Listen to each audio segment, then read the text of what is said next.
good afternoon. Aga. Hello, Therefor. Mgbe enweghị m sị ka m gwa gị. Marụkwa mma. Ịma mgbe m gara ụlọ ọgwụ. Dọkịta sị m tawa karọt na ọ ga-adị m mma n'ahụ. Ma ọ na-adị mma na mgbara akụkụ. Continue. Sị m tawa karọt.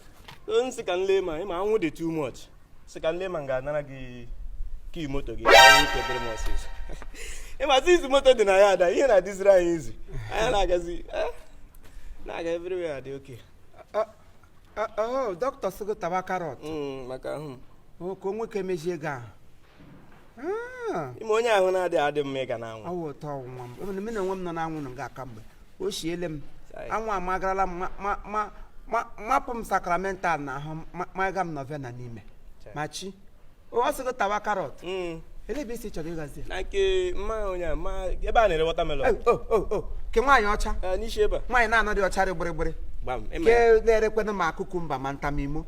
Nwa ya nwaanyị atọ nwa ya nwaanyị ihe mere n'otu anya. Ịma ya ọfụma. Dị ọkwụrụ ya woo ke na asị na aṅụ mkpụrụ mmiri. Asụkwụsị ya aja ara agbakwana ya. Oyi nọbedie. Otu ị na-eme otu dị ọkwụrụ eme na-eme. Gụọ na ugbu a na sakatịrị ebe a na-agwọ ndị ara.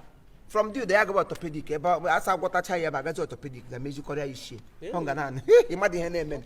Onye chiri ịga azụ karọt ịkwa. Anwụ. Okenye ga-eji moto aga biko kwe nwa m. Ọkwa maka so ịma asụ grandchildren adịghị agbawa ọhịa. Ị ga-anyakwala vuvuvu. Ịnụkwa? Onye mere ndị akpọ gị mba. What a father. What a father for. Ngwa. Ọkwa na ngan ekwa. Before ebe a na-ere watermelon. Ngwa baga nwa m. Mepetụrụ m gate. Nwa m aga m eme. Ọkwa ya ị ga-ama na anya washi. M ga-ala revise. Amakwa local speed.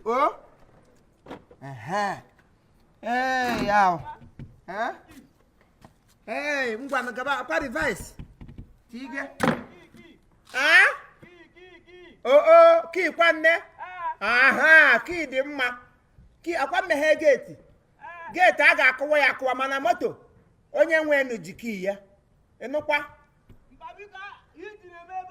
Akwa hiti mego. Obido bede ị ga-erukwa ube. Ma chi maka erudukwa ube n'ime moto wee gị kpọm onye oshi. Nye gị moto azụrụ ọhụrụ iji gazụrụ karọt eze fosikwa gị n'ọnụ. Ị chọzi ịta karọt?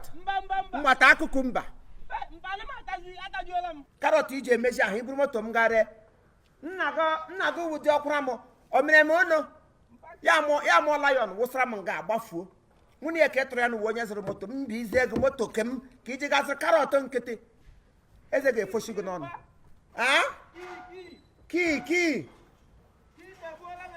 ọkụ eregbuola m ebe a.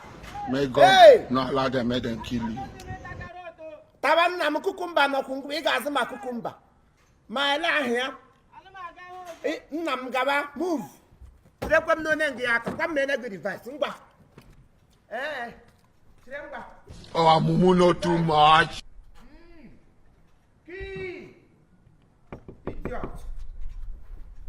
Ị ga-erukwa ube n'ime moto we taa ị ga-anọgide ngwa ote ya agbahụ gị n'anya ebe mmadụ atụ ụjọ mbi gị moto nye gị moto ka ị were gasịrị karọt eze ga-efosi gị na moto we nga.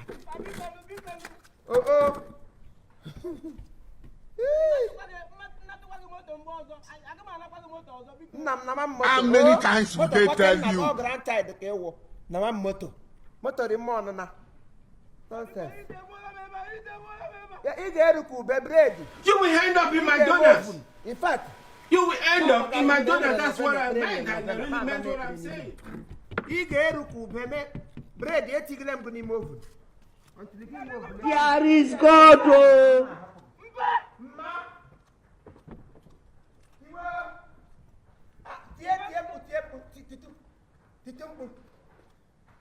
Ihe ọla mebiere na moto bụ ekwentị.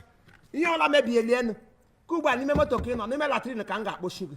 Ị ga-erigide shi oke oke. Yeah, we realize this.